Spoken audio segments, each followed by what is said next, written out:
عزیز پاشا صاحب سابق رکن پارلیمنٹ، ڈاکٹر قطب الدین صاحب،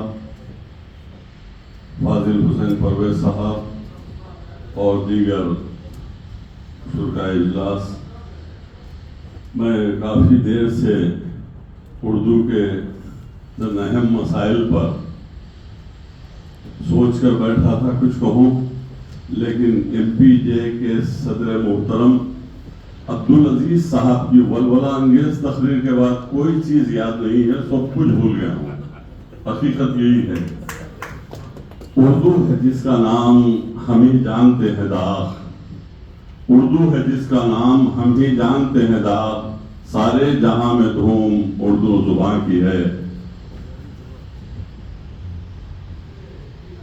محبان اردو کا جو اجلاس تحریک مسلم شبان کے صدر محترم مشتاق ملک صاحب نے منعقد کیا ہے، تو مجھے یہ کہنا پڑتا ہے جب کبھی بھی قوم و ملت پر اگر کوئی آفت آتی ہے یا ظلم و بربریت بڑھ جاتی ہے تو مشتاق ملک صاحب چپو لے کر نکلتے ہیں قوم و ملت کی کشتی کو جو ہے اس طوفان سے نکالنے کے لیے۔ کئی مسائل پر مشتاق ملک صاحب کے اجلاسوں کو آپ نے اٹینڈ کیا، لیکن یہ پہلی مرتبہ ہے اردو زبان کے لیے مشتاق ملک صاحب نے اجلاس طلب کیا، تو مجھے ایسا لگ رہا ہے کہ اردو زبان آج کے موجودہ دور میں خطرے میں ہے، وہ چیز کو محسوس کرتے ہوئے آج یہ اجلاس منعقد کیا گیا ہے۔ عزیزان ملت اسلامیہ، پنڈت جواہر لال نہرو نے اپنی ایک کتاب میں لکھا تھا، اگر کسی قوم کو ختم کرنا ہے تو اس کی زبان کو چھین لیا جائے، وہ قومیں ختم ہو جاتی ہیں۔ یہی تاریخ ہے ہندوستان کی۔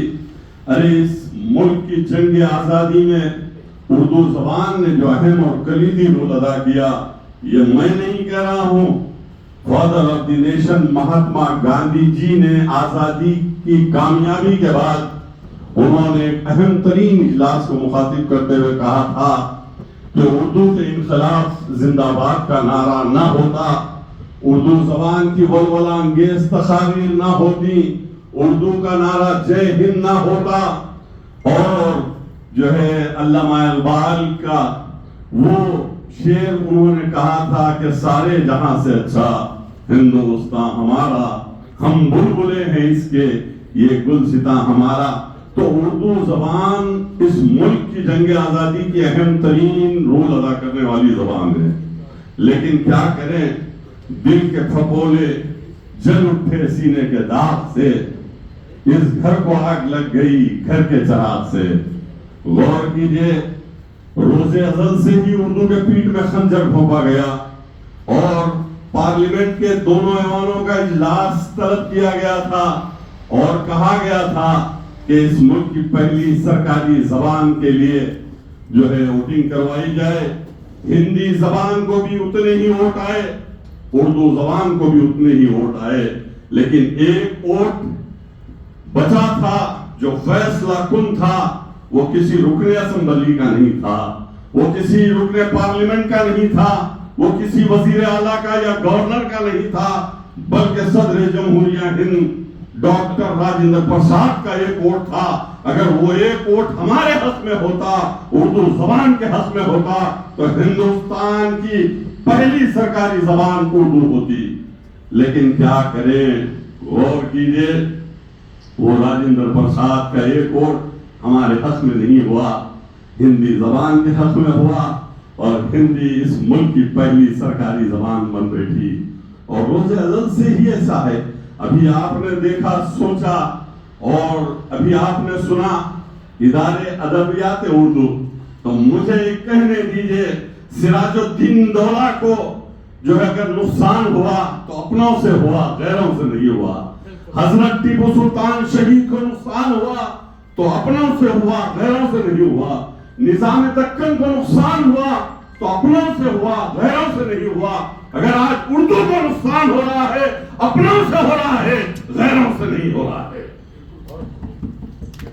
آج ہم اپنے گریبان میں جھانک کر دیکھ لیں، 95-98% مسلمان جو اردو کا ہم دعویٰ کرتے ہیں اور اردو سے محبت کرتے ہیں، اردو زبان ہمارے قرآن شریف سے جڑی ہوئی ہے، جب تک قرآن کا ترجمہ اردو میں نہیں پڑھیں گے آپ دین اور اسلام کو اور شریعت محمدی صلی اللہ علیہ وسلم کو نہیں سمجھ سکتے۔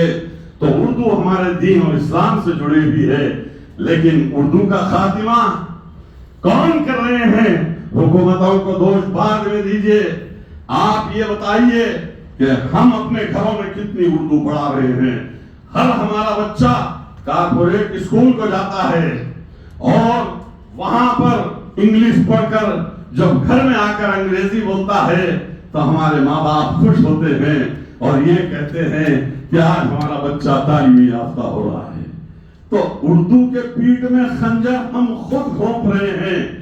اور آج مجھے کہنے دیجئے، ابھی ہیڈ ماسٹر صاحب نے کہا تھا اپنی تقریر میں کہ 2008 میں جو ہے عبدالحق خمر صاحب نے کہا 1800 اسکولز بند ہو گئے، اور آپ نے کہا 2008 میں بند ہوئے، یقیناً بند ہوئے، اور یہ روز ازل سے چل رہا ہے۔ حکومتیں ہماری زبان کی دشمن ہیں، اور آج کی زعفرانی تنظیمیں چاہتی ہیں کہ مسلمانوں کی اردو زبان کا خاتمہ ہو جائے، کیونکہ دین اور اسلام پر حملہ کرنا ہوتا ہے۔ آج کی نئی نسل کو اسلام کی تعلیمات سے دور کر دیا جائے، قرآن ایجوکیشن سے دور کر دیا جائے، شریعت کی تعلیمات سے دور کر دیا جائے، تو یہی کوشش زعفرانی تنظیموں کی ہے۔ لیکن ہماری یہ ذمہ داری ہے۔ محمد مشتاق ملک صاحب یقیناً قابل مبارکباد ہیں۔ مشتاق ملک صاحب وہ شخصیت کا نام ہے۔ میں آپ کو بتاؤں، CAA NPR اور NRC کا جب مسئلہ ہو رہا تھا، یاد کرو 3-4 مہینے ہماری نیندیں حرام تھی، ہم نے چین سے نہیں سویا تھا، کیونکہ آپ کے آبا و اجداد کے سرٹیفکیٹ جمانے میں مصروف تھے۔ لیکن آج قربان جائیے ان کی خدمات پر۔ محمد مشتاق ملک صاحب کو اللہ نے آپ کی خدمت کے لیے پیدا کیا ہے۔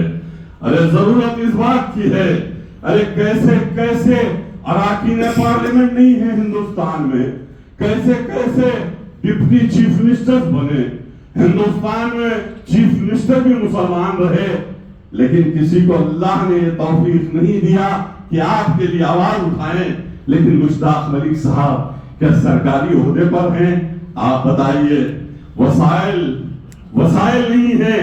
اگر وسائل ہوتے تو مشتاق ملک صاحب ہندوستان کی حکومتوں کو چلنے نہیں دیتے تھے۔